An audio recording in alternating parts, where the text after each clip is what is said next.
alaikum warahmatullahi wabarakatuh. Today is day 27 of Ramadan, which means Ramadan is about to end. We're going to be talking about one of the toughest caliphs, who was Umar ibn Khattab, and with us is Muhammad Buba. Assalamu alaikum warahmatullahi wabarakatuh. Wa alaikum salam wa rahmatullahi wa barakatuh. What can you say about Umar Khattab?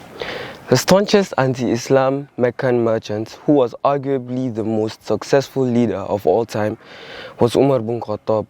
He was the one who distinguished the right from the wrong as a result of his nickname given by the Prophet Muhammad sallallahu alaihi wasallam, which was Al-Faruq. His torch and his staff always tortured and feared the oppressors, while gave as a source of light for the oppressed. He established a solid foundation for the Islamic Caliphate, which spanned from his reign till the end of the devastating World War I events. He has taught us and showed us different acts of leadership, which many of our leaders lack today. So what lessons can you tell us from the life of Umar?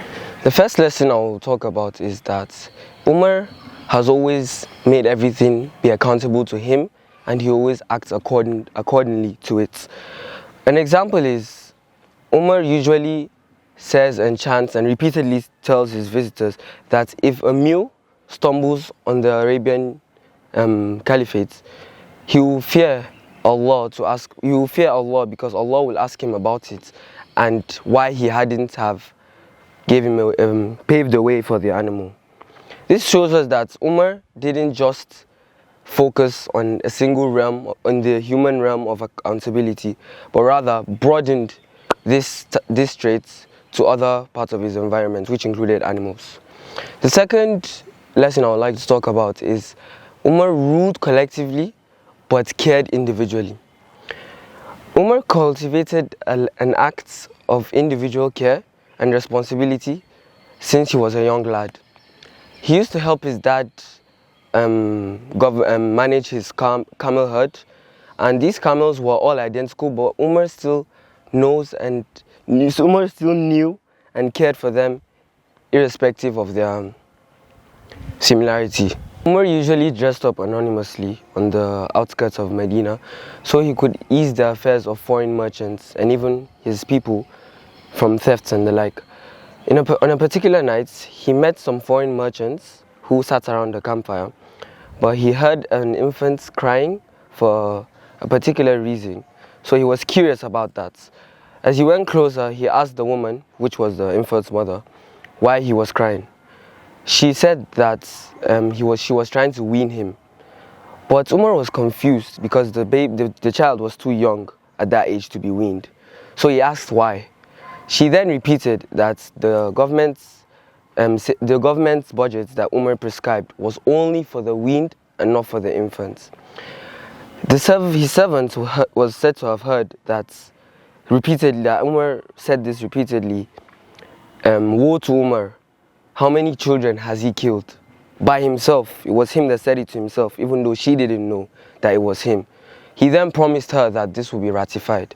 The next day, Umar made the announcement that the government budget will also be extended to infants, and not only infants, but newborn babies too. On another night, while Umar was on patrol, he heard a woman reciting a poem of loneliness and longing for a husband who was fighting against the Persian Sassanid Empire. Moved by her words, Umar, as soon as he reached home, asked his daughter Hafsa, radiallahu anha, how long a woman can stay without her husband.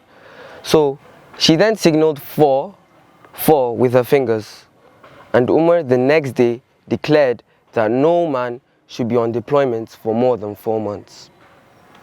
This tells us that Umar cares about everyone in different cases and classes of the society.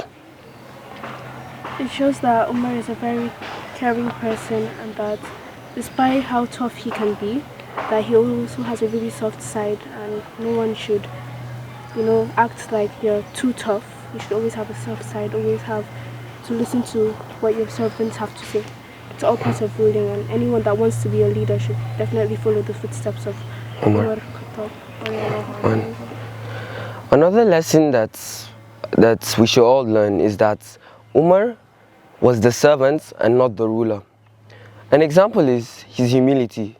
Umar, this trait of Umar was actually very glaring to the eyes to see.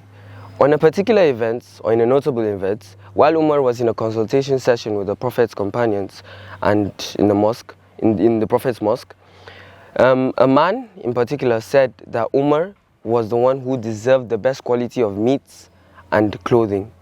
Umar retorted to him and said that the only reason why he said that was so that he could get closer to Umar. Umar then asked the companions that if a merchant had entrusted them with his savings, do they have any gain from it? They all replied negatively. Umar then said that this was also an example of his own case, where he was the servant and the trustee and not the ruler. Another lesson was that Umar balanced the equation. Let me expatiate on this. Umar, he ruled the people in the morning, but ruled himself in the nights. He divided the load equally because he wanted to care for everyone, including himself, and his rightful duties to Allah, which is supplication and the likes. Even though he was always questioned about his glaring, insignificant sleep he always had as a result of his eye bags, Umar said that if he slept during the day, he would neglect the people, and if he slept during the nights, he would neglect himself. This shows us that Umar never compromised his religion and the people, and he just balanced the two things together. This meant that Umar was the best of role models any leader can have. This means that we should learn how to juggle the balls. We will always have 2 or 3 things to do at a time, even as students. Yeah. It's really hard, but we always have to try our best to balance the equation. Yeah. And that's a wrap for day 27. It seems that Ramadan is close to an end, and may we end this Ramadan peacefully, inshallah. Don't forget to follow us on Instagram, Twitter, Facebook, and YouTube at MedinaNG, and don't forget to smash that like button. Ma salam.